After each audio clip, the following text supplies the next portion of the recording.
Whoa. Hey, welcome to Creative Block. We're your hosts, Gene. And V, we interview people in the animation industry about their life, work, and hobbies while we doodle jam.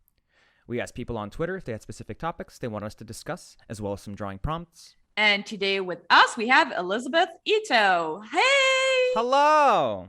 Hi, guys. So, Elizabeth, you have had a long, awesome career working in animation. You are the creator of City of Ghosts on Netflix, which was an absolute delight. A nice, wholesome dose of animation in a dark time. So we're really happy to have you on the show. But for those who might not know who you are, tell us who you are and what you do. I am Elizabeth Ito, and I started out doing storyboards in animation, and now I direct, and I created a show, and I show ran that. So yeah, I kind of do a lot of things. Sure. How did you get your start early on when you were just a babby? Well, one of the first things that I did in the industry, well, actually, very first thing was I had an internship at Cartoon Network. Like, I'm trying to think what year that was. Probably like 2000 or 2001-ish. Mm-hmm. But after I got out of school, the first, I guess, job that I had was a training program job at DreamWorks. So I did story training there. And it was actually really fun. Like, I think they taught us a lot about storyboarding for feature animation. They had this one thing that I thought was like, that's been useful for, I think, like most of my career as a board artist, where they had a pitch clinic pretty much, where they taught us how to do storyboard pitching. Oh, interesting. Yeah, and I think what was interesting about it was like some of the details that I noticed when other people do it now, but that they pointed out when we were in that workshop, like that it can be distracting, or just like the effect that it can have. Like, one main one was like when you're pointing at your boards, because it was still boards being pinned up on a wall, so Yeah. I guess that already kind of dates it. But basically, like, when you're pointing at them, don't slam the board each time that you're pointing at a panel. And, oh, yeah. Interesting. And then also, like, to put your pointer, like, below the image so that Right. you're not covering up the image. And I know that's, like, really simple and basic, but it was really useful because, yeah, then I thought about how it does sort of, like, interrupt your flow when you're, like, slamming the board out of nervousness most of the time. I think the modern version of that is people tapping the keyboard too hard when they're going through it's just like and it's like, hey. I think it's like, I would say the modern version of that, it's like, because, you know, it's just so easy to go from an image to another, is like you get really nervous and you're like, well, and then he walks through the room, yeah. And it's like, we can see that. Yeah. You know, you don't have to say it. Hopefully you can see it. Otherwise, it's a bad board. Yeah. But yeah, the landscape must have been different in Cartoon Network in 2000. That's admittedly when I was like watching a lot of cartoons, and so I'm like fascinated by what that was like, because I'm sure it was different than it is now.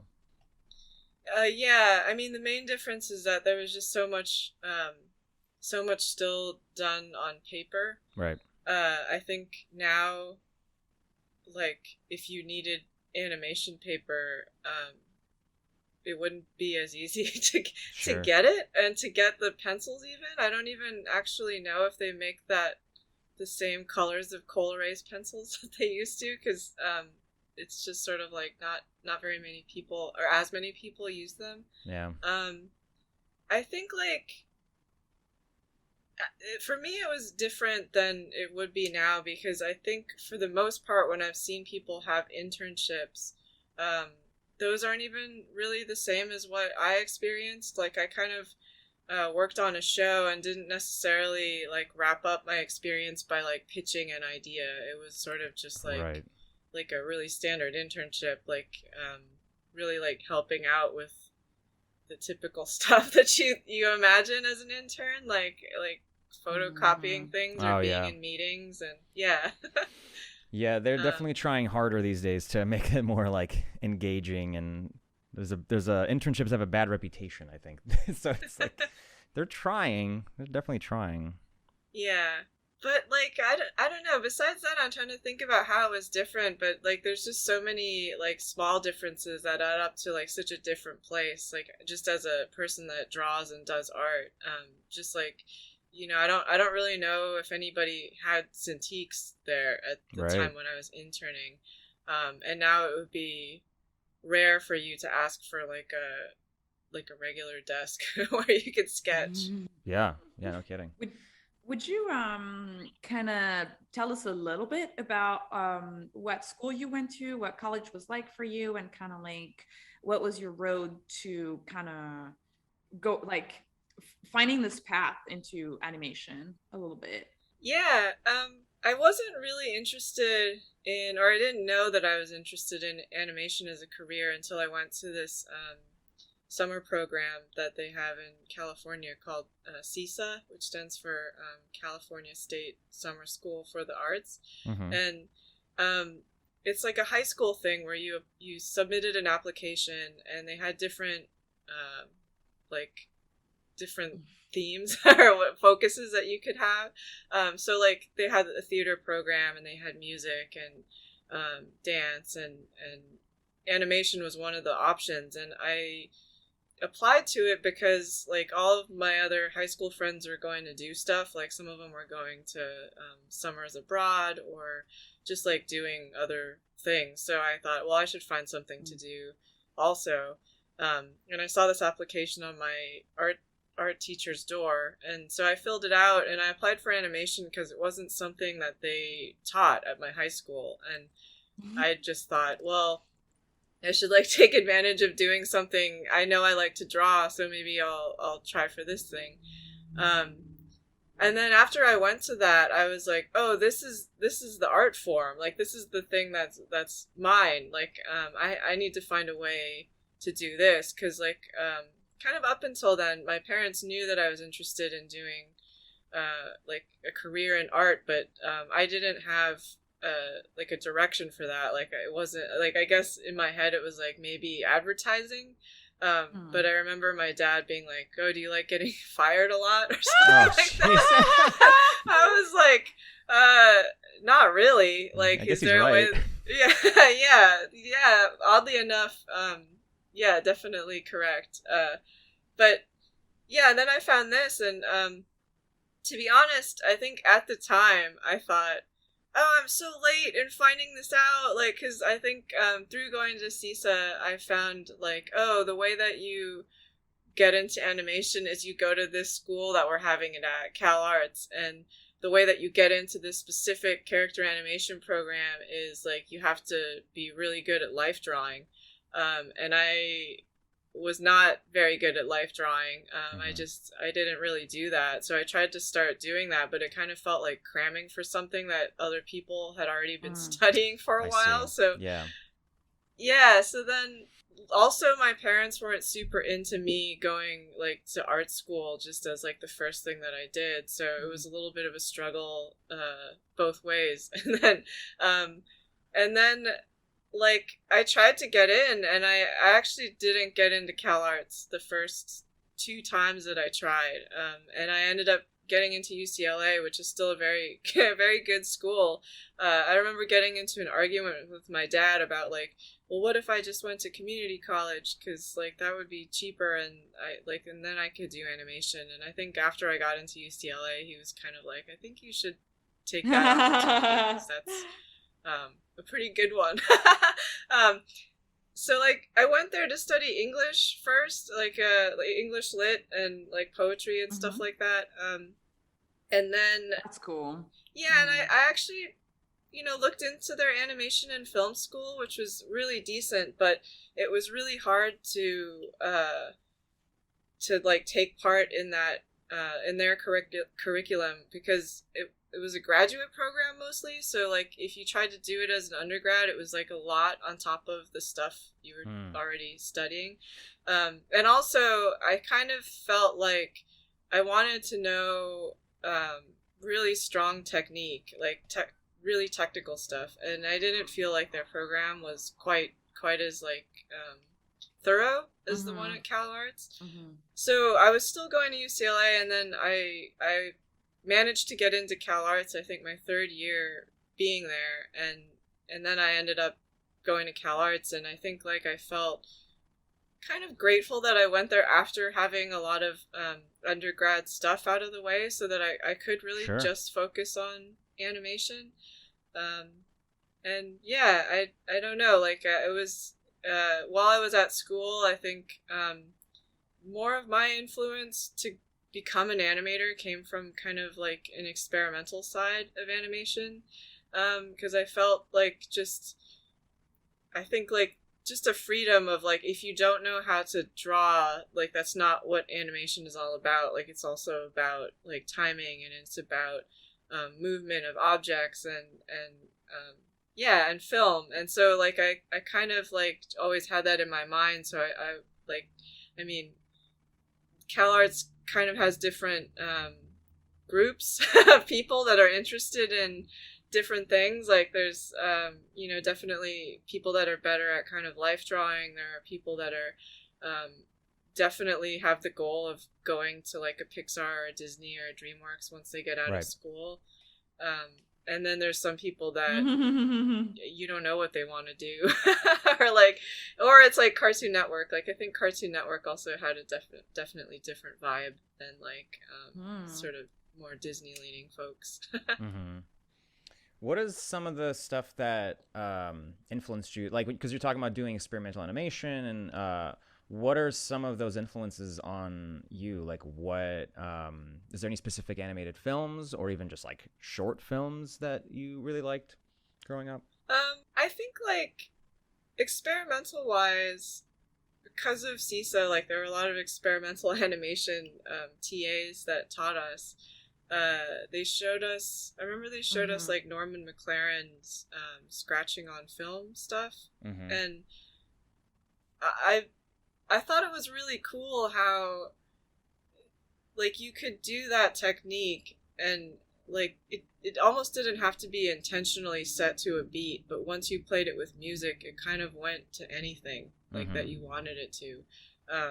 So I think that realization was really cool, because I used to play piano, and I think it's just like a weird mental connection when you can connect like either like something that's like a little bit academic and mathematical to something that's not. Yeah. So like stuff like that, I think I really liked like Nightmare Before Christmas and like stop motion stuff. Yeah, I was gonna say stop motion seems like a big influence.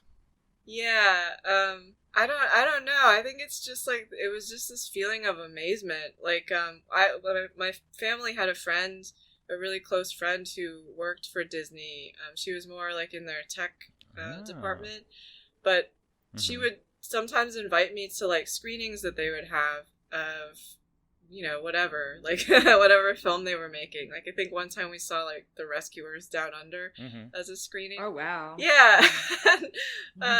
She invited me to go see Nightmare Before Christmas at like a screening at like I don't know what it's called. I think it's like Man's Chinese now, the theater in Hollywood.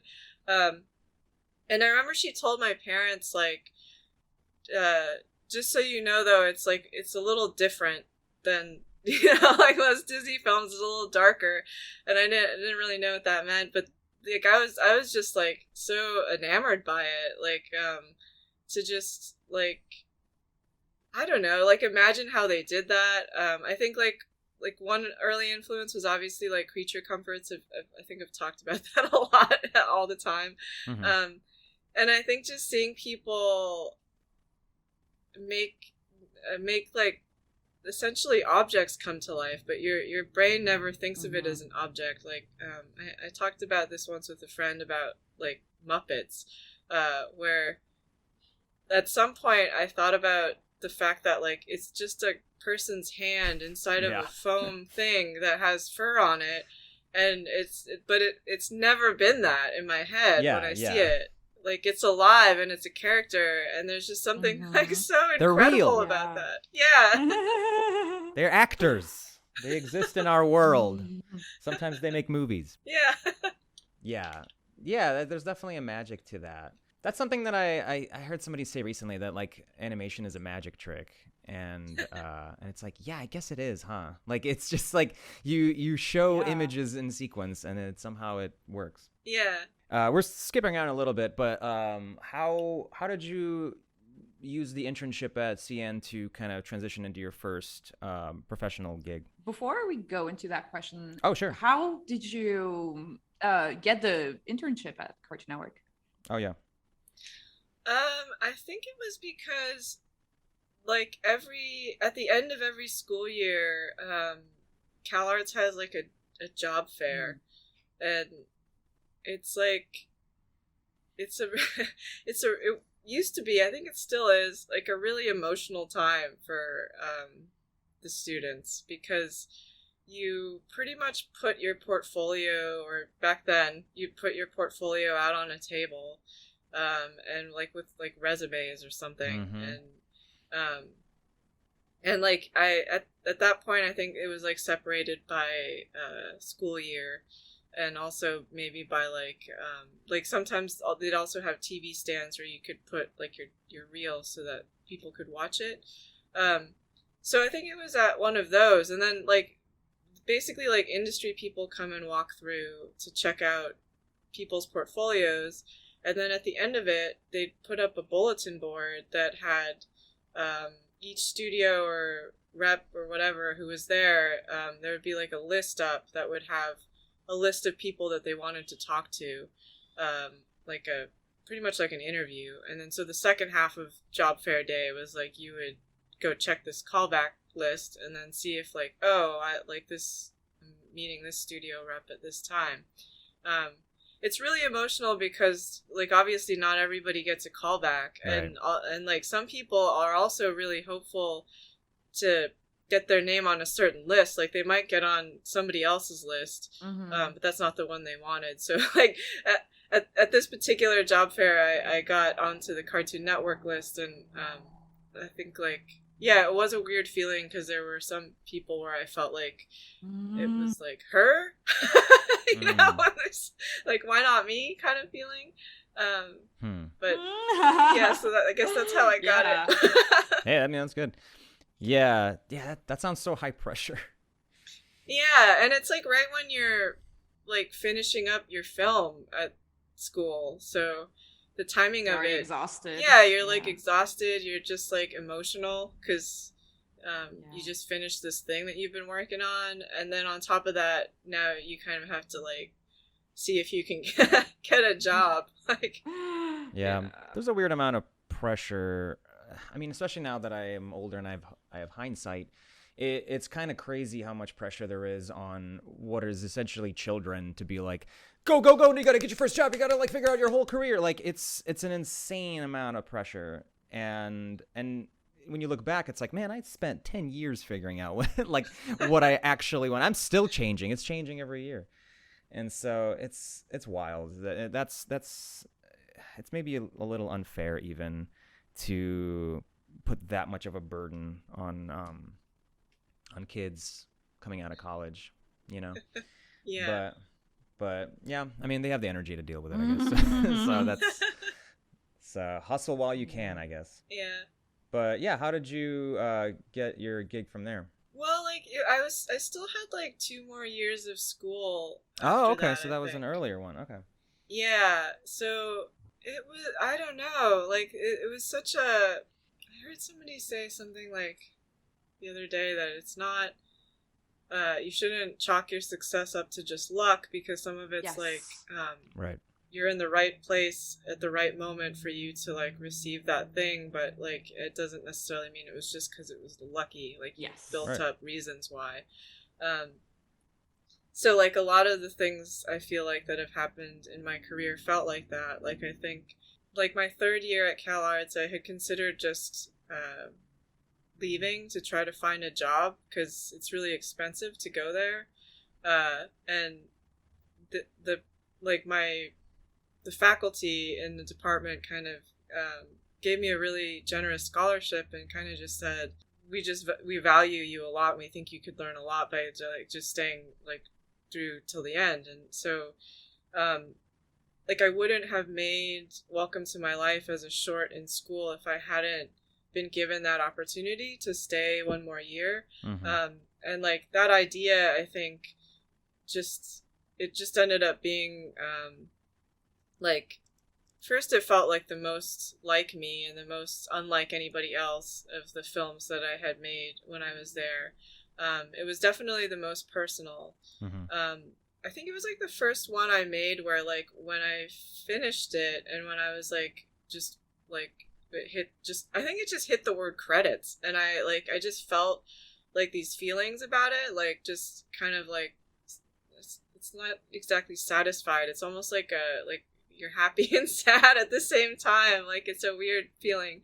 But like it just felt like I nailed it. I did the thing that gives me feelings, and then just gradually kind of picked up momentum with the reactions I would get from people. Like I know I think that's like how I really got to be friends with like Penn and a lot of the people that are kind of around Penn, because like I talked about like the groups at Cal Arts, but I think from that I felt that I got kudos from a lot of those different groups that like might not necessarily like come together in opinion about stuff that often.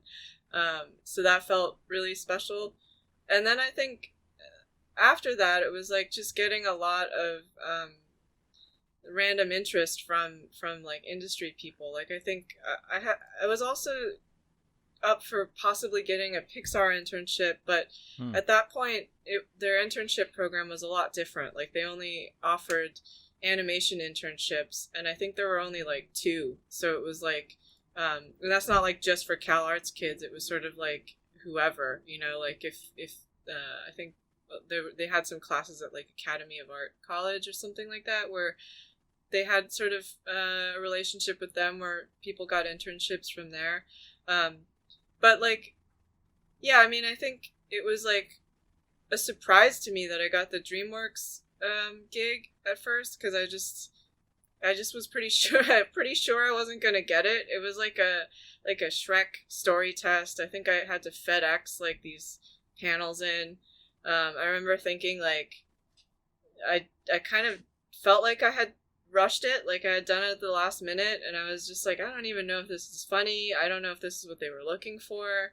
I don't think I can draw that well, but like here it goes. And like I sent it in, and I totally expected the like, sorry, like we gave it to somebody else, but yeah, then I ended up there. And I think like similarly, like some people at Disney TV, ABC Family had noticed Welcome to My Life as a student film. And so I worked like developing that there for a little while. Yeah, a lot of it was really, it feels like trying to remember a dream to describe to people. Like it's all these weird coincidental things. Yeah, but it sounds like your short like did a huge thing for you getting all the opportunities. Yeah, I think that's pretty accurate. Like, and also like as part of what my mentor at Cal Arts had said, it was just like, one of them was like Corny Cole, who was like, be true to yourself. And then I remember Frank Terry, who is the head of the department, had said, this last year I want you to really push yourself to fail. And I was like, why? That's so mean. And he was like, well, it's not, you're never gonna know like what your limit is unless you try to push far enough that like what happens if you can't, you know, achieve that thing. It's not like you'll know kind of just what your boundaries are. Yeah, that's an interesting take. It's something that I think we talked to Jorge about too, is that just like you gotta just like try stuff and fail as quickly as possible, because then at least it's like not as painful. You want to just get through those learning experiences. Yeah, that's really good. That's really good piece That's really of advice. interesting. When you say DreamWorks and you're talking about Shrek, you were talking feature, right, at the time? Yeah. How long did you stay on that? I'm trying to think how long that lasted. Like it felt it lasted a while, but I think it was like less than a year. It's true though. I feel like at the beginning of a career, like just a couple months feels like an Oh yeah, eternity. it's all new. Yeah, and Yeah. it was just definitely a window into like, I don't know, just like what working at a studio can be like. It's a little, I don't know, like I guess it was a little disorienting a bit because, like I don't know how to put it, but it just felt like there were a lot of unspoken barriers for Mhm. for stuff. Like I remember one of the reasons they gave for why, because at the end of it I think there was like decisions made as to like who was gonna remain as like a story artist at the studio and who Mhm. was gonna be basically like let go or let out of the contract. And it was like me and one other person who they had sort of made this call on. But I remember like it was just a little confusing because the other person's performance wasn't, you could tell why they wouldn't continue. But I think with me, even my mentor there, Teresa, was like, I don't understand, what the deal is with like why Elizabeth. And I think the reasons they gave was something like, oh, we don't feel like her drawing skills are up to what we're looking for. Okay. And like looking back on it now, I can go, well, Right. that's BS, like I see Mhm. all of the different styles that you're capable of allowing here, and I see much different levels of drawing. On top of that, like for me personally, I don't feel like boards Yeah. have to be drawn like always the same. Like they Right. don't always have to be Definitely. yeah, like super nice. Sometimes they can be really rough and funny, and like, but at that particular moment, Mhm. hearing that was like I didn't have confidence. Like I had just come out of school, I had just gotten this thing, I felt like I was doing well, I felt like my pitches had been doing well. That's something that's very relatable because when I was on, I've only done feature once at Sony. I was on a movie that hasn't come out yet.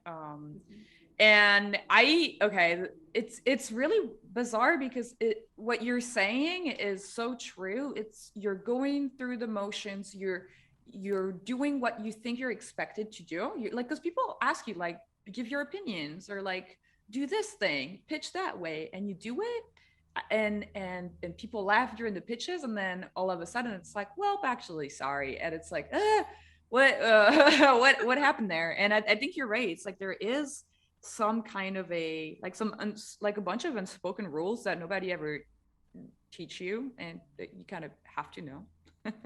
Yeah, and it's uncomfortable because like it's just kind of this feeling that somebody's being dishonest with you Yeah. about what it is. Like in that Yep. particular moment, like I think the reason they didn't want to continue with me was one because Disney was talking to me about developing this project that DreamWorks had not expressed any interest in. So like right off the bat there's kind of like this thing that like another studio is like, just seeing some potential in a place that you didn't see potential. And then like yeah, there was just other things that I was doing outside of the studio, so I felt like somebody was taking it like personally, or where they felt like it would reflect badly on them. And but like I didn't really have that hindsight until like much later. And I think the destructive thing is just that sometimes they'll give you those reasons that they Yes. kind of make up, yeah, like the you can't draw, and you let that one stick for like a really long time. So Yeah. yeah. No, that's very true. Or just, or even sometimes it's even like more arbitrary. It's like, well, we're actually going in a new phase of boarding the movie, and we're just getting some new blood, and Yeah. you're like, I'm the only one getting let go. This cannot be true. But Yeah. it's a corporate. There's nothing that you can really. It's yeah. It's just kind of Yeah. you're right though it kind of sucks because it for you as a person it sticks for a long time and you're just left by yourself to think about it and wonder and just kind of be like, what is it? Like, what is it really? Yeah, because I mean, like we're like artists and we're vulnerable and we want people to like what we do and we want people to like keep hiring us because we're good at what we do. So like if you just hit me right in the gut and you're like, you can't, your drawings aren't good, like it's like, what? I just came out of this school that cost me a fortune, where that's like all I did was drawing. I beg to differ about that. Yeah. I had a friend who started on a show as a board artist, and then after like a month was demoted down to revisions, and it like destroyed them because they were just it's like that's such a brutal, and it was something they were really excited about too. It was like a project, the show that they were really excited about, and for that to happen, it was like completely demoralizing, and it affected them for months and months, and it was really hard for me to see it because it's like, that's not fair. Like that was a production that was not run well, and they didn't know what they wanted, and it's a shame that it affected somebody that deeply, you know, when it wasn't their fault to begin with. Like they're an awesome artist. They were, and I think they were a really good fit for that. And so it's frustrating when that kind of stuff happens, because it really does. And this might be a good spot to transition into your show as well, because like development is a nightmare of that. It's a constant like push for your ideas and your self-worth, and then you're being weighed, and people are debating about, you know, how good is this really going to be? Who's going to care about this? And so I would love to kind of move towards that. Like, how did you get on Netflix's radar with City of Ghosts, or did you pitch something else originally, or kind of how did that process come to be? I first basically like got on their radar because Jenna Boyd I had talked to, I think, who at the time, I forget what her title was, but she was really high up over at Netflix before we could even say Netflix animation. I think she was like one of the first people they had. And her, and then Jill Sanford, who who was my exec when I first started at Netflix. And she's not there anymore either. But Jill had seen kind of what was happening with Welcome to My Life, and I had just posted on Facebook at some point where it was really clear that Cartoon Network wasn't, I mean, they didn't say no, but they weren't doing anything with it either. Right. And so I kind of just like flippantly was like, does anybody want to help me make this like somewhere else? And she basically was like, hey, let's talk. And I don't think I knew she was at Netflix like officially yet. And then I ran into her at like a daytime Emmys. I was there with somebody else, I wasn't winning one. But I saw her there, and then she was like, hey, like for real, let's talk about this. And so I started basically like meeting them. I remember I went to their main building with their really luxurious cafeteria. That cafeteria. I was really thrown off by it. I think the first time I went there, like I think Jenna was like, would you like a coffee or anything? And like I saw they had like a full breakfast, and I was just like, I was honestly looking for the cashier. Like I was like, where do people pay for this when they don't pay for it? No. Okay, well I'm just gonna get this simple coffee because I'm really overwhelmed. They have kombucha on tap. Yeah, like I remember, and like for people who don't know, like the Netflix main building is very Silicon Valley. Like there's snacks on every floor. And like the good shit too. Like they have like ice cream bars and like kombucha bottles and all this coconut waters. And then I talked to my friend Brandon about how we were like, they have beef jerky Brandon as Hong? a snack. Yeah. He's been on the show. He's a friend of ours. Yeah. Oh, that's awesome. Yeah, he was just like we like bonded over that. Yeah. Like just like I can't believe that's a free snack here. Like that's. I'm gonna embarrass Brandon because when I went to get lunch with him there once, and he's like, dude, they have a bidet on the 17th floor, and I was like, fuck yeah, they do. And I was like, because he and I share a love of bidets, and he was so excited about it that we like went up to the bathroom, and he like showed me, and it was like this like secret chamber that he opened, like, check it out, dude. And I was like, yeah, it's like the fancy like Japanese kind, right? Like it's like a full like, future toilet. But I was it was like it's our little like bonding thing with me and Brandon. It's just like anywhere there's a bidet, we like keep track of that. But yeah, the cafeteria is insane, and like, and the whole building is just so like over the top. Yeah, it was a lot. But yeah, it was really just meeting with Jill.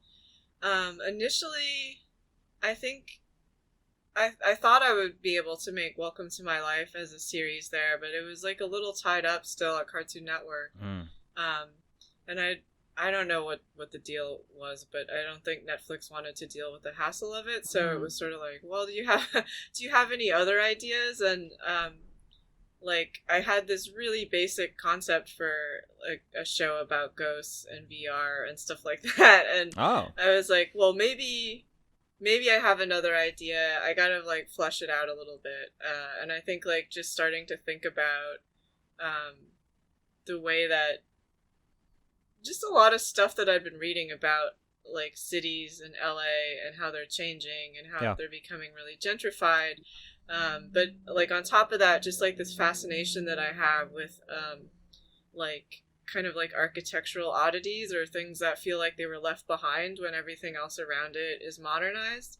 And like wanting to do something that somehow got to talk about that, but like to kids, and like in a way where I could still sort of do the same, like Welcome to My Life type format where like you're making it feel like a real interview with like a fake a fake character.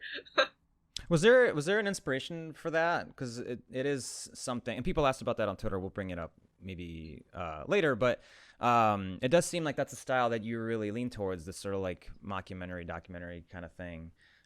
Is there a reason? For sure, it's creature comforts. Like other things I think are just like anything that has that improvisational feeling to me is like really exciting. I think like as much as I get uncomfortable actually doing improv myself, I find it to be like when it works to be so rewarding and so funny and just like spontaneous that I think that's really what drives it. I think like as I was doing my films at Cal Arts too, it was really this feeling of like, yeah, like how do I capture spontaneity of things that are funny because there are these certain people doing them. Like I think I did have this film that I did about these like stuffed animal rabbits like fighting on a shelf to get picked to go home with a little girl. And part of it was just because I had heard these two friends of mine, Scott and Ken, they used to like argue with each other, like joking argue like over the cubes, and just the cubes are just the cubicles at Cal Arts. And like I just thought like, oh, it'd be so like, what's the funny situation to imagine about that? It's like, oh, what if they were like two like cute stuffed animal rabbits like fighting with each other? And then I asked them like, would you guys come record some dialogue for me in the recording booth at Cal Arts? And they said yes. And I don't think I told them what they looked like. I just told them like, can you argue about this thing or act like this happened? It's just always really entertaining to me. I think like that's why I really liked like the British Office, and like Arrested Development kind of has that feeling. And just a lot of things like that. And I think it's a big pet peeve of mine when people like try to fake it too much. When they try to make it seem like it's improv when it's actually kind of more written. But yeah. Yeah. It's so interesting that you mentioned Arrested Development. I feel like the show had a huge impact on animation because like there was like a couple shows that were kind of trying to do like mockumentary, but I think City of Ghosts is like the most successful attempt I've seen in animation. Thank you. To do that. Yeah. Because it's tricky because you want because exactly what you said, it's like you want to keep it real. You want to make it feel like the characters are really alive, that they're really kind of like what we were talking with like Jean, you mentioned like the Muppets, like like this is like actually just a toy, but it's real, and like kind of getting all these little like odd moments, like the handheld camera, or like the awkward laugh, or like the beat, or like those kind of things that make it kind of like, oh yeah, like this is totally real. I feel like someone is actually filming this kind of thing. I think it makes a lot of people uncomfortable for different reasons too. Oh yeah. Well, like both making it and watching it, you know, like I was thinking one of the things in my head when I say like improvisational stuff is like Nathan for you. Oh yeah. Cause it's like I think he's really like that as a person. Like I believe it. Yeah. But I can tell like just there's some people where if I told them to watch that show, they probably wouldn't be able to watch it for more than like 5 minutes or something, because like it's too awkward. Yeah, I can't do it. I'm one of those people. I think it's also like I feel like Nathan for You is like I've watched a couple. I think it's really funny, but it's true that I'm always kind of like, is this real? Is that him? Is this really happening? What is, I'm like I constantly have the question of like, where is the boundary between reality and fiction here, kind of thing. And that's actually one of the reasons why I'm not a big fan of reality TV, because I'm like, oof, this is too, it's too real. It's like you're looking at a thing that's like very real but edited. And you're like, there is a little bit of an angle. There's a little bit of someone's point of view on this thing that is almost real, partly scripted. It's kind of like this super fine line of like between reality and fiction. Really, like you were saying, it's like it's kind of like it's definitely a taste in someone to be comfortable with the content that's playing with that. Yeah. This is a juicier topic, so feel free to talk about it as much as you want. But what was your reaction to the release of the show, and sort of how Netflix handled it? Because from what I've seen on your Twitter, it was frustrating to have, not much in the way of marketing and everything, but at the very least, I was seeing a lot of people talk about their love of it, and it seems like it's had a pretty big ripple effect. But I know it's different on the inside, so I'd love to hear your take on that. Yeah, the first thing I want to say is that, like, there's a lot of people who work inside of Netflix that are doing a lot of work to help. And I think, like, whenever I've complained about it, that's the part that I feel the most self-conscious and bad about, is that, like, I don't want anyone to think like that I'm accusing somebody in there of not doing enough to help me personally and help my show, because like the thing that I felt, even just it was like right after I started, that like the amount of growth that they wanted for animation at the studio was immense. And I think like it's just sort of like when you're making that much stuff, you're always going to be understaffed. And I think like people are moving so fast inside of there to try to support the next show that's coming out, that like they just don't have enough time and enough people to manage that amount of work. Stuff gets buried. Yeah, and I think they did like a decent job with City of Ghosts, like in the sense that, like, particularly because at the time when it was released, we were all still like middle of pandemic, and I think, you know, like maybe had there not been a pandemic, we would have had some really fun like wrap parties or events or like screenings or things that like help get people psyched about stuff that aren't, you know, online and that aren't so sort of like I mean, for me, like the issue with like being stuck doing stuff just at home online was like the only way for me to judge how it was doing was kind of seeing how are people responding on the internet, because like there's nobody for me to have like a face-to-face conversation with like at a screening where it's like the same as you know, being able to handle that like on some place like online. I think like just overall though, like my biggest thing is just my understanding is that Netflix is very much like, well, our shows are marketed on word of mouth, you know, like people will find stuff that they like because one, like our system is so good at choosing stuff for you that it'll know what you're gonna want to watch next, and you're gonna like that. You're gonna like that. That's bold. That's bold. Yeah. If they think that, that's. I mean, bold. that's kind of how social media works right now. It's kind of like Yeah. everyone like, because Netflix is a like big tech as a company. Like they definitely buy into that idea that like algorithms know you better than you do. That's Yeah.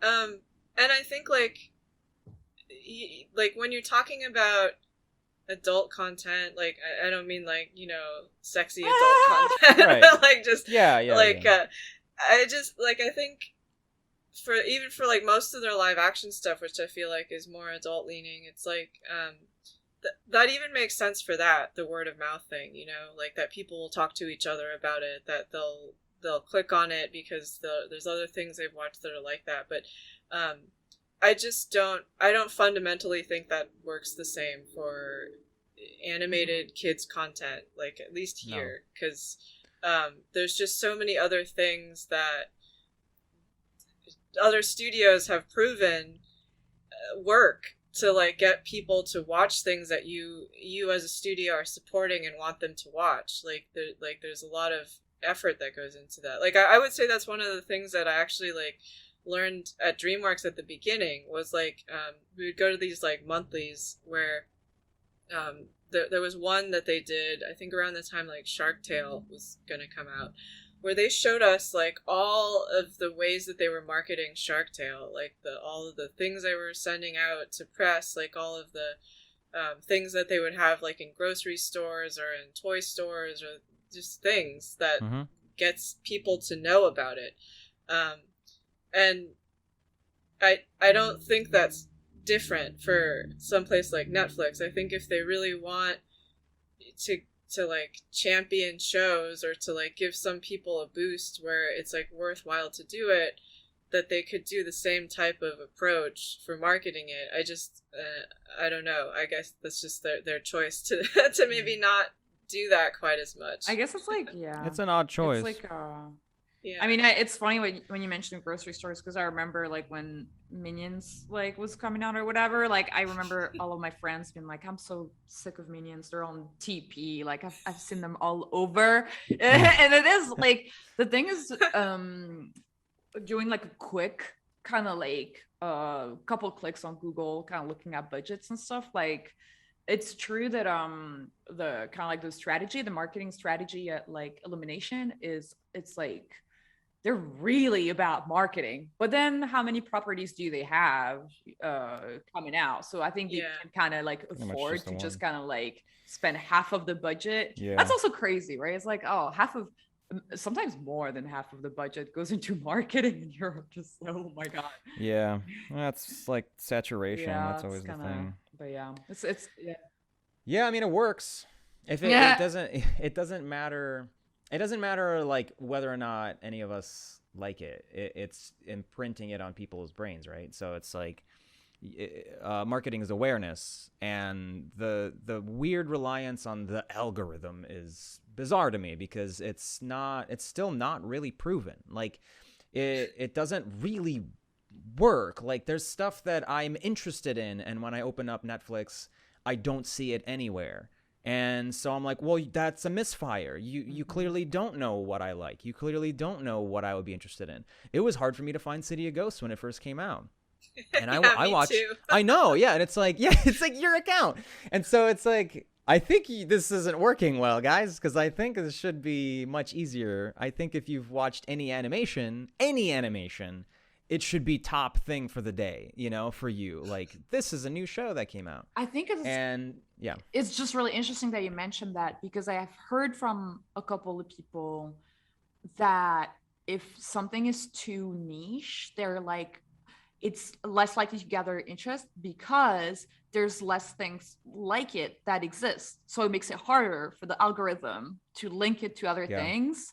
That's kind of really interesting, and also crazy how dependent we are on like tags and labels for an algorithm to be like, this is something you might like. I think that was like a big question I had early on when I heard somebody say, like, I think that they like try to also, it's almost like kind of figuring out what budget is right for the type of show you're making, like by like what you're saying, like basing it off of well, here's other shows that are similar to that this is what it should cost, because your show is like, X, Y, or Z show.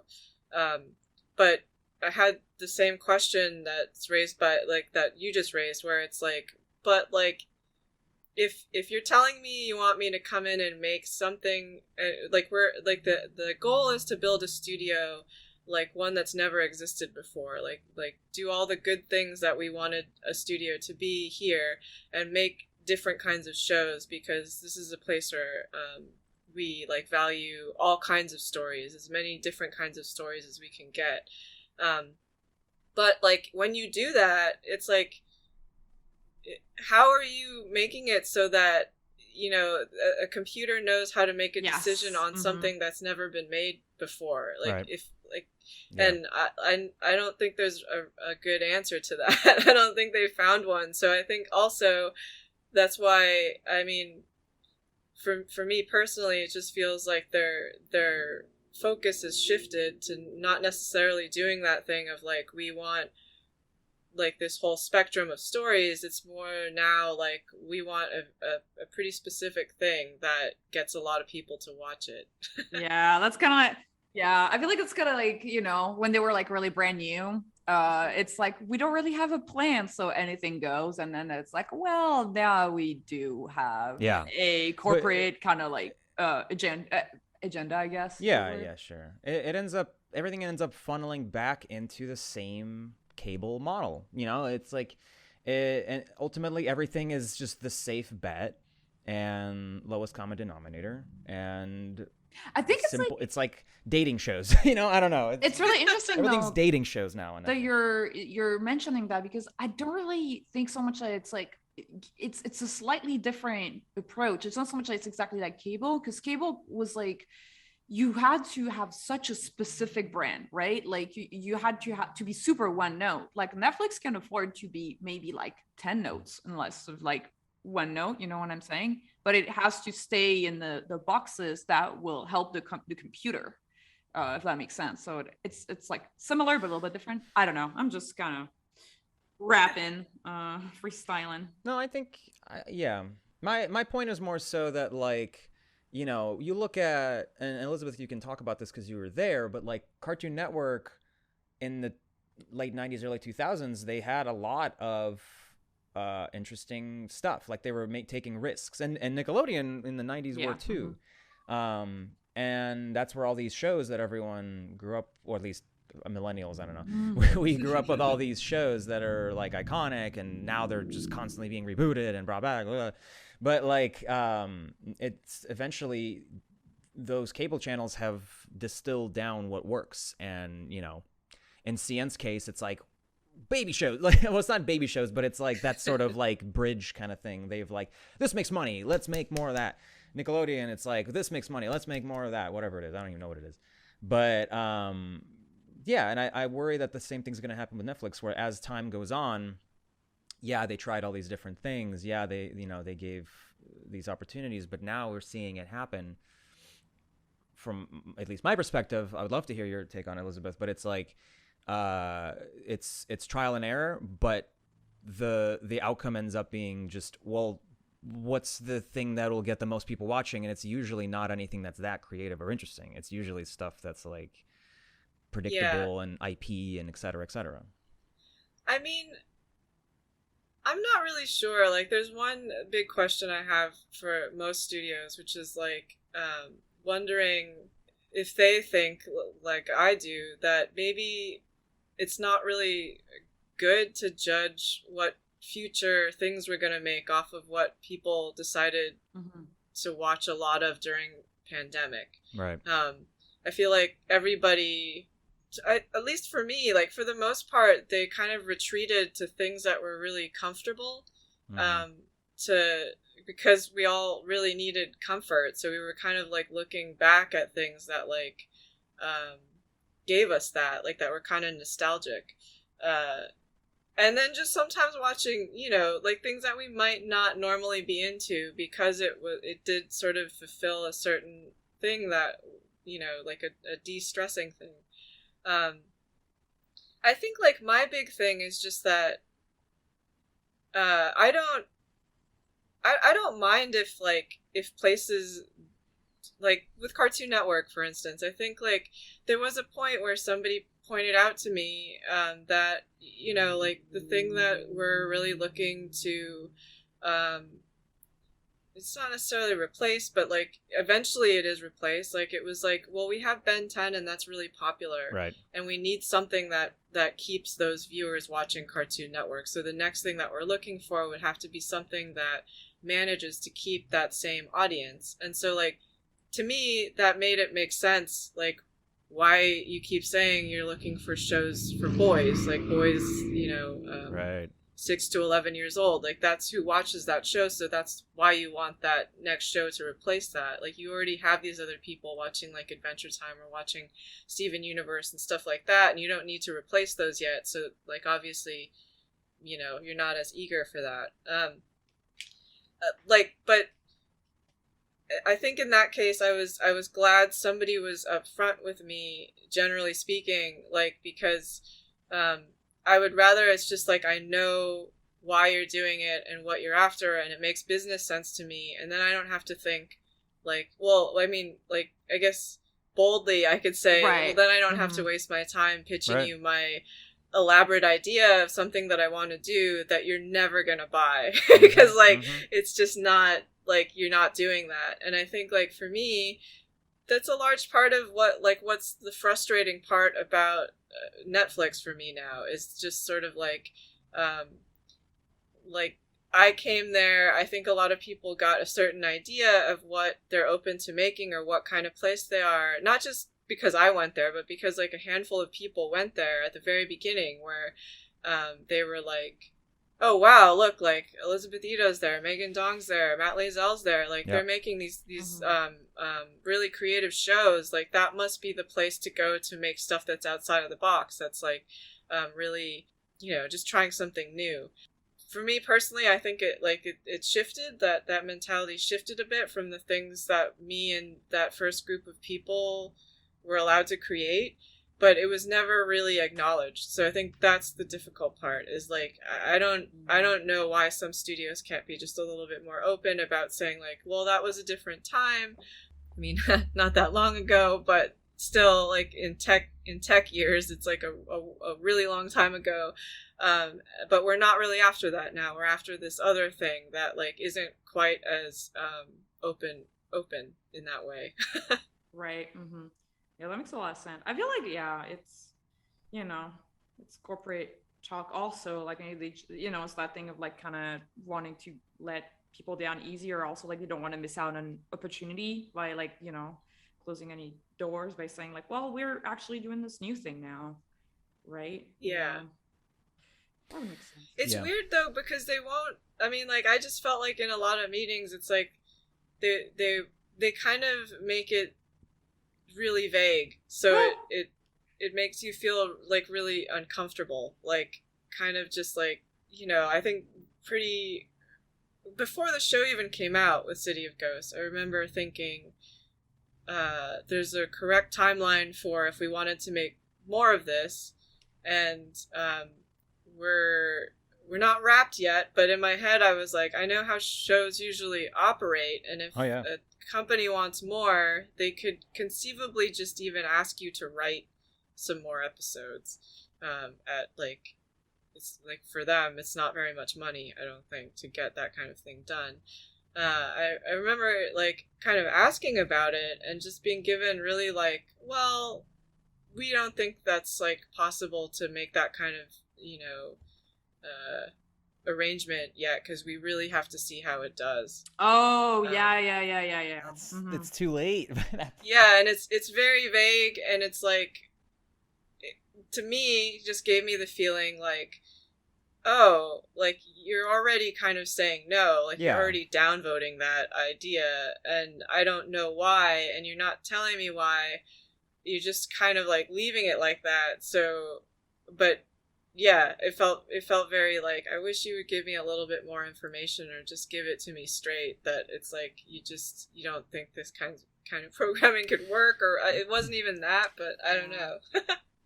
Yeah, I mean, from my perspective, like, I don't know anything about the business side, and it's a business, and there's a lot of machinations that none of us are really privy to. Like, there's a whole corporate side to it that has nothing to do with the creative side, and it's all just numbers and stats, and it's a bummer that Netflix doesn't want to release their statistics about stuff. It's a big problem, because it's like, it doesn't create an even playing field. But lots of people have talked about that already. Yeah, I think that it's there. To me, it feels like there is a smart way to make shows. Like, you have to give stuff a chance to grow, first of all. And I think that we've seen that time and time again, that sometimes a show in its season 1 doesn't really take off, because it needs the time to get word of mouth, and it needs time to find an audience, et cetera, et cetera. Usually around season 2, a lot of shows hit their stride. And it baffles me that we still haven't, studios haven't figured out, did you need to give a show at least 2 seasons? You know what I think? The more I think about it, the more I think that streaming services like Netflix operate a lot like the pre-publication magazines for manga in Japan, where it's like extremely competitive. And the crazy difference is, they're like, Netflix or like streaming services have a ton of money, so they can afford it to do with TV, which is extremely expensive, whereas a pre-publication magazine can afford to spend less money on an author, because it's just like comics, right? But the way it operates is so similar that's kind of scary. It's like, you just got to get it right, because the voters are going to put in their votes and their numbers, and if they don't like it, you get canceled with no. That's true. It's really it's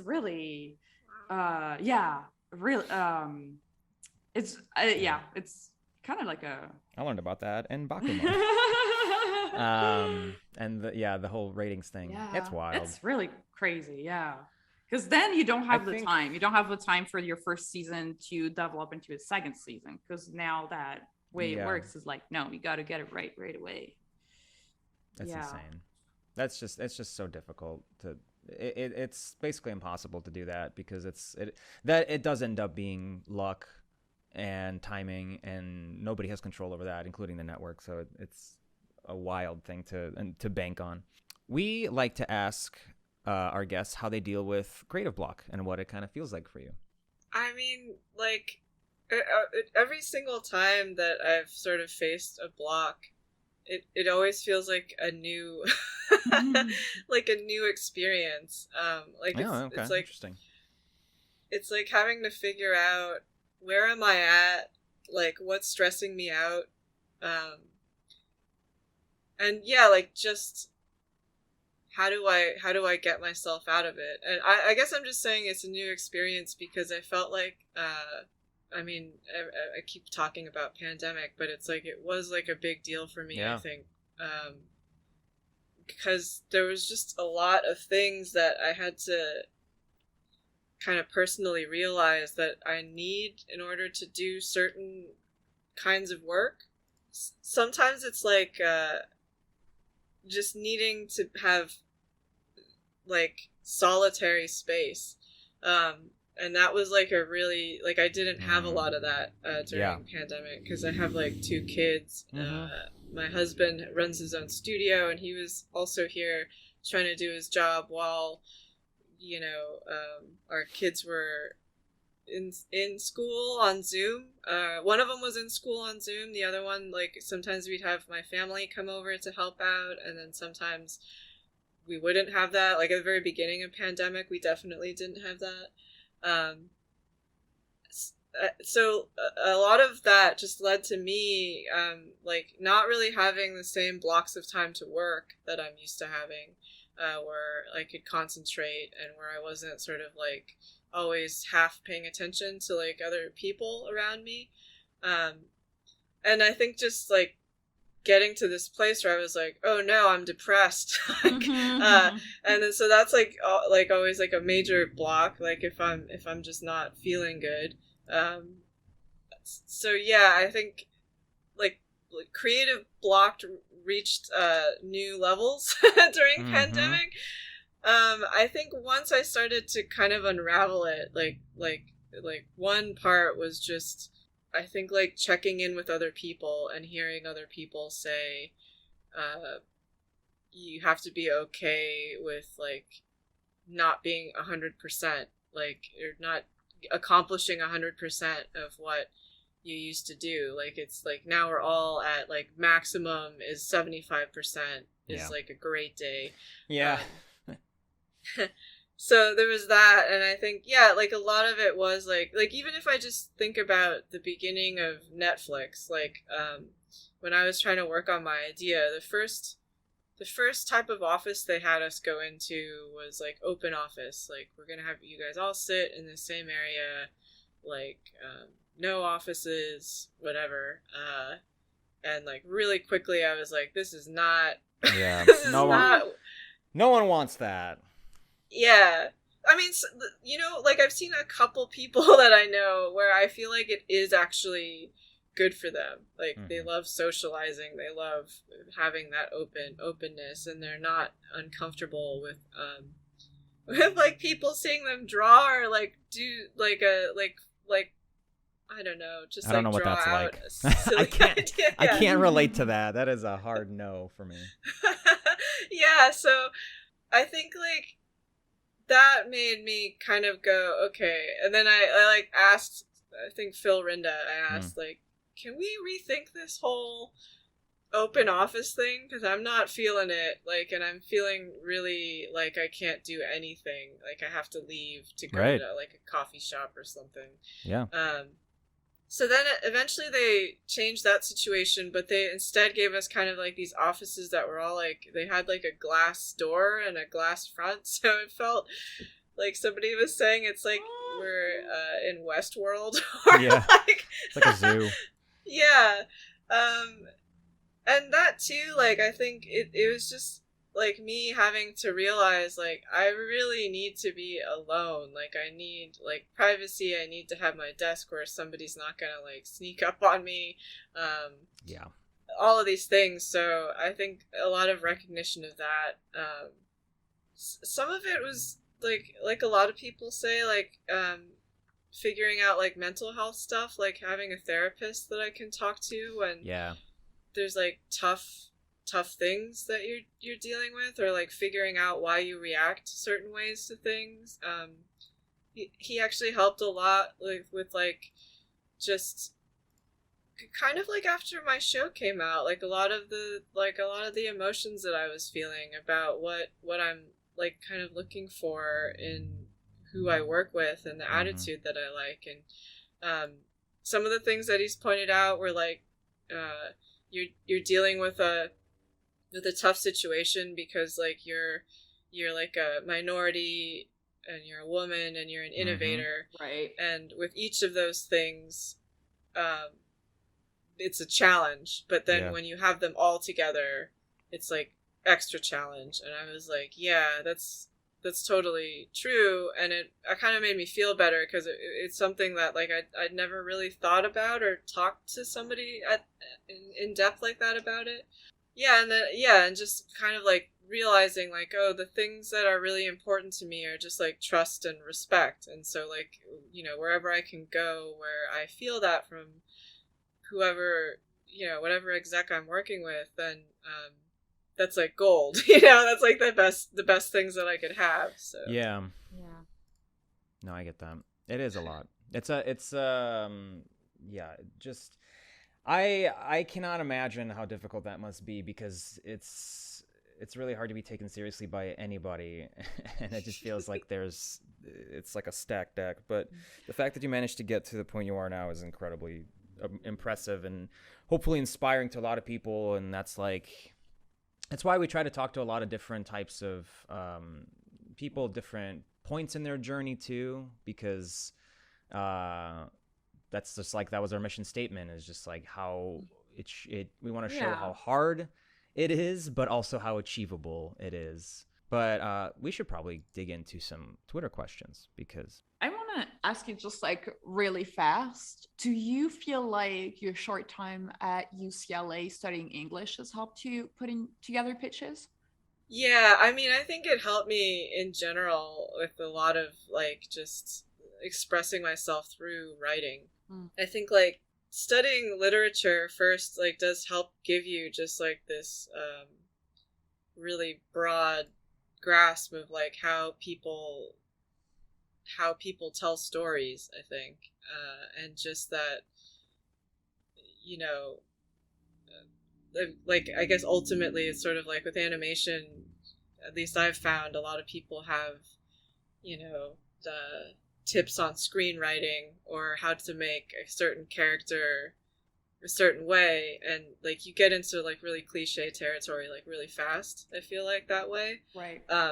And so like with the English stuff, I feel like because I was like exposed to such a depth of the way that people have done that, like in really artistic ways that are really creative, like within literature, that like some of those recommendations of like screenwriting books or how you develop these things, they really turn me off, to be honest. Like I'm just like, look, like, you know, I don't want a formula. I want to be like the writer. Like I want to be the person figuring out how I do that. And so like I think even when I see that in stuff that people do, like when I see an animation or when I see a script or when I see a thing that's written in a way where I'm like, oh, you're doing this way because you really like Indiana Jones or something. Yeah. And, like that's what you think your character should say because that's what Indiana Jones would say. Like it's really frustrating because it's like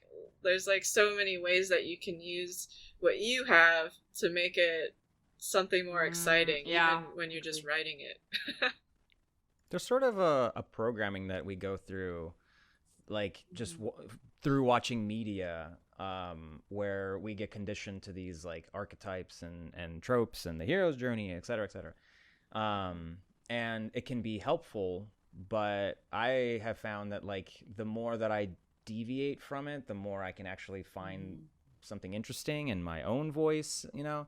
But otherwise, when I fall back on stuff, when I stick with the first idea that I get, it's always something that I've been programmed to do, and it's the stereotypes, it's the archetypes, it's the, you know, and so like that takes conditioning. Like it takes it takes effort to push yourself out of that comfort zone of what you already know. Let's dig in. A couple really fast, couple of your favorite literature, classic literature. Oh. I'm trying to I'm so blank on it, but probably like I used to really love Catch-22. That was like like a high school book, I feel like. Or in like I mean, like, this is really cliche, too, but I remember really liking The Great Gatsby. Oh, nice.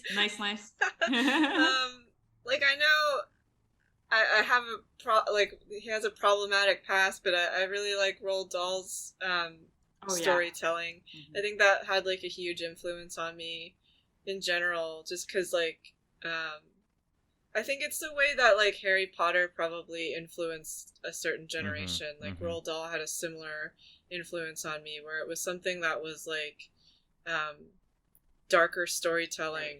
Yeah.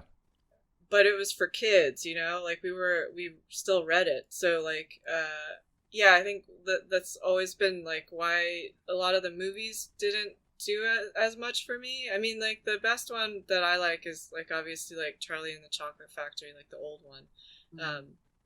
But like for the most part, I feel like because like American stuff for kids won't go there. It's never gonna be quite like his books were. Yeah.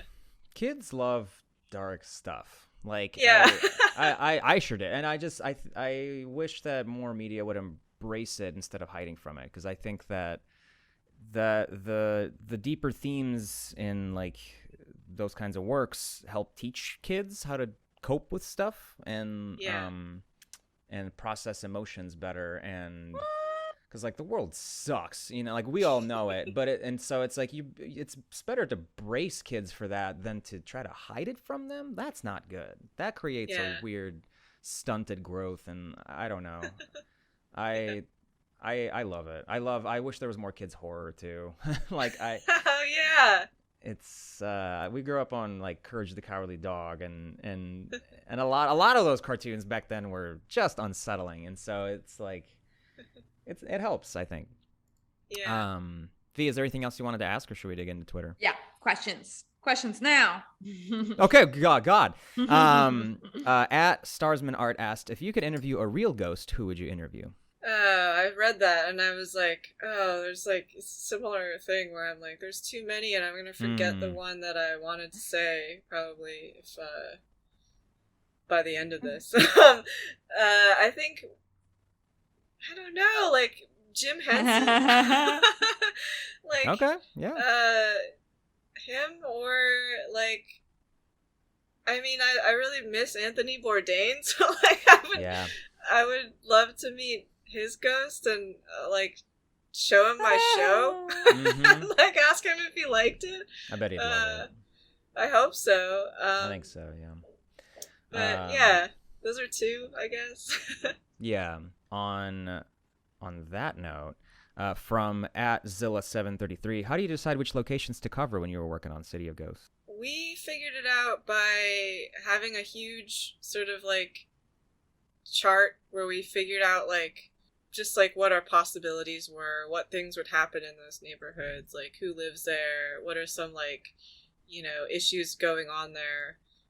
And then once we knew how many we had the budget to make, I think we had to kind of just whittle it down to like, initially we started out thinking we would be maybe making like 10-20-minute episodes, or 10 like half hours. I think it was 20-minute episodes still, but then it got to a point where that was just like the budget was sort of astronomical, and so we shifted so that it was only, I think at some point it was like maybe 5, and then I was like, well, can we do a 6th one, because I have this one idea that I kind of want to do. And yeah, so it ended up being 6, and then we just sort of picked, it was kind of like storylines more than it was like specific neighborhoods, but I do think I tried to make a conscious effort to like to not make them all like Asian culture related, because there were a lot on that side of the list, and so it was like, okay, what, you know, what's interesting to us. And yeah, I think that's kind of how we ended up with what we ended up with.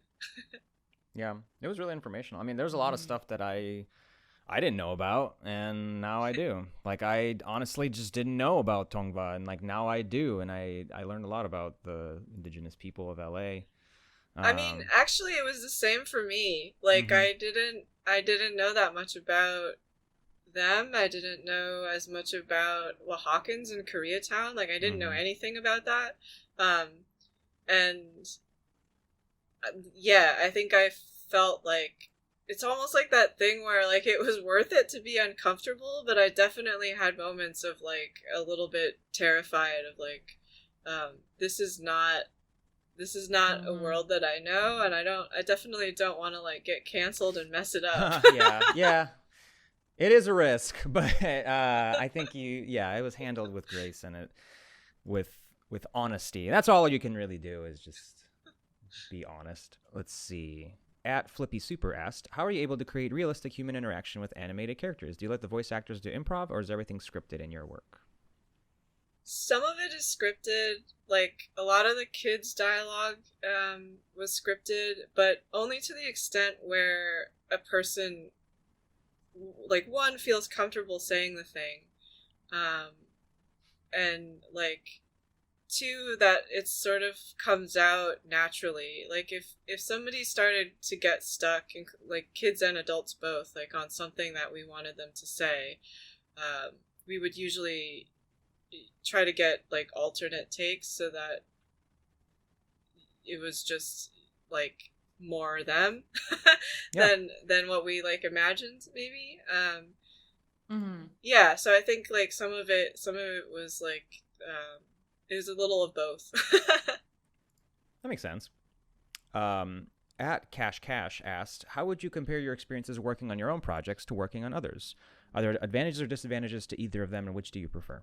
The advantage, yeah, okay.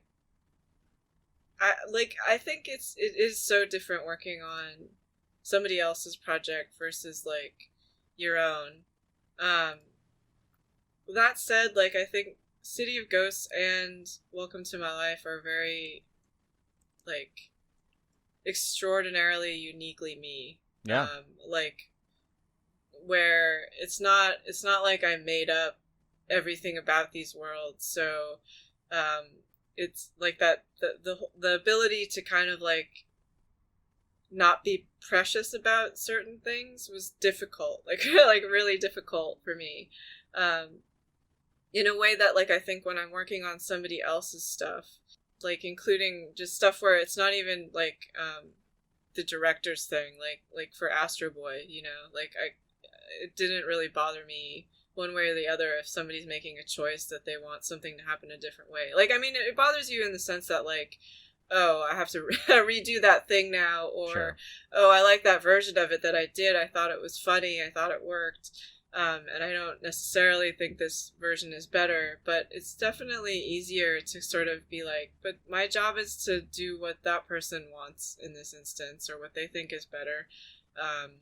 So, like, it's not quite as like, you know, the same feeling, but like I think maybe like Adventure Time was like one of the best examples I had of something that I got to work on in two different capacities, that like was like personal enough in the sense that like the sense of humor of the project really aligned with like the type of stuff that I find funny, or the kinds of things that I wanted to do in animated stuff. So like it's nice when what the show is like really aligns with a lot about who you are personally. Yeah. And then at Tito W. James asked, what's the most fun about the spy genre? Oh, it's like planning out gadgets, like planning out spy stuff. Like I really love it, but I always feel like nervous that I'm gonna come up with like the worst ideas, like that is like a spy, like a dumb spy, you know, or right. But like I think it's fun to sort of like, you know, live in some sort of fantasy where you're like a character in like Ocean's 11 or something. So yeah, that's what's really fun. Yeah, there's like almost a puzzle element to some of that stuff where it's like you have to, the story ends up being like, well, how does this connect to this? How does this help them solve this? Yeah. I can't even wrap my head around that kind of stuff. Well, I think we're near the end of our show. We like to ask, what are your future goals, and what do you kind of have in mind for your career? Where would you like to sort of end up in the years to come? I just hope I get to make more kind of like a lot of times at the beginning of City of Ghosts, we were joking that it was like, even though our show was like trying to sort of like counter gentrification a little bit. We were like the small batch artisanal like hipsters with our show. Yeah. And I think like I enjoy doing that. Like I enjoy making just like fun, kind of like breaking the mold projects. Mhm. I mean, one thing that I can talk about that I'm working on with a Chromosphere, we're working on a project about shopping malls, using Unreal. So I'm kind of like learning how Unreal works, like really, really rudimentarily learning how that works, because like it's very foreign to me. Just like I think it would be less so if I played more video games, but I find it really fascinating because I think there's a lot that we can do with it that's like really fun to try. So I think I'm just looking for more opportunities like that where it's kind of like I don't know, like I'm saying low stakes, like it's nice to have things that are low stakes. I don't mean like that it's not valuable. It's just I think sometimes when things get too fancy, it's like I don't even know if it's fancy. It's like I'm just bombastic, thinking about, maybe. well, I'm thinking about like how Netflix at the beginning felt really open and free because they weren't making as much stuff, so there wasn't like as much pressure to like know exactly what you were doing and how you were going to do it. And so I think once that freedom to not know goes away, stuff that I want to do is probably not going to be possible at that place anymore. So I think just looking forward to like when there's more opportunities that were like Netflix was at the very beginning. Like honestly, I think if I think back in time, like that's what the draw was for Pixar for me at the very beginning. Like there was this like idea that you could go there and you wouldn't just have to be an animator. Not that that's like a just job, but like, you know, if you were an animator, there was room to like move into story, or like they would listen to you for design or things like that. And like I would have wanted to work there in the period where, if at all, like I would have wanted to work there if that was true. Yeah. I hear. Yeah, it's kind of like that moment when things aren't defined yet, so there's more freedom of like exploring. Yeah. I remember there was an interview with you in Keyframe magazine, the like Animation Guild magazine, and you mentioned like you mentioned how you wanted to make a show that I think the word you used was soft. And I think is that what do you remember if that's what you said? Because the gist was that it's like a show that for kids that are like gentle and like they. Oh yeah, for sure. Because like there's a real deficit of shows where like kids aren't like just faced with constant talking. Constant talking, and like I think that's where sort of like the naturalistic dialogue that I like comes into play, because oftentimes it's they're not even talking like kids, because like kids are just they're strange. Like I love and I love that, and I just wish like more people would kind of embrace that particular awkwardness, and I think there's like this weird trend that people have when they read like a script, or when they read something about what kids are doing in a show, where like it has to follow some sort of adult logic about why it's like that, or like the comedy is like written by adults that think kids are gonna think this is funny. Sometimes they're right on, like sometimes kids will laugh at stuff where I'm like, oh, that's so cheeseball, but my kids really like it.